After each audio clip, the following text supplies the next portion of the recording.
জনস্বার্থ সম্বলিত ৮ দফা দাবি নিয়ে সোচ্চার হল বাম কৃষক সংগঠন।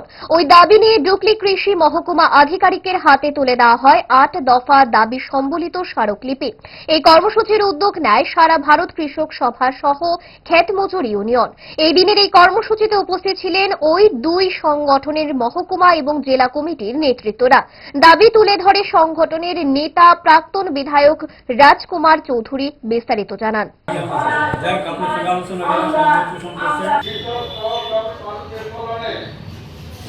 আমরা বলেছি ক্ষতিগ্রস্ত কৃষকদের মৌসুমে তাদের বীজ, ধান, সবজি সেইগুলি আর্থিক সাহায্য করার জন্য। তাছাড়া আমরা বলেছি প্রয়োজনীয় সার, বীজ, কীটনাশক ওষুধ সহ কৃষি যন্ত্রপাতি বিনামূল্যে দেওয়ার জন্য। আমরা বলেছি যে কৃষকদের বিনামূল্যে জল চাষের ব্যবস্থা।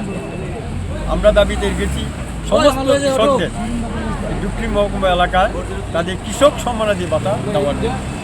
তাছাড়া আমরা বলেছি ডুকলি মহকুমা এলাকায় জল চাষের যে এলআই স্কিম, ডিপটিউবওয়েল সেগুলি অকিজ আছে, সেগুলি সংস্কার করা, যেখানে পাইপলাইন অকিজ আছে সেই পাইপলাইনগুলি সংস্কার করা।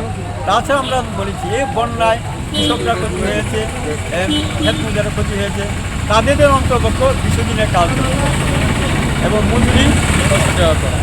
আমরা বলছি জলাশয়গুলি যে ক্ষতি হয়েছে তাদের সাহায্য করা। তাছাড়া আমরা তথ্য বলছি যে ওনারা বলেছেন, এসএমএসও বলেছেন যে কৃষকদের আমরা ২৫০ কৃষককে আমরা ১,০০০ টাকা করে দিয়েছি এবং ৫০০ পুকুর যারা মাছ চাষ করে তাদেরকে আমরা ১,০০০ টাকা আমরা বলে দিয়েছি। আমরা বলেছি যে ১,০০০ টাকা ক্ষতি তো তাদের সেই যথেষ্ট না।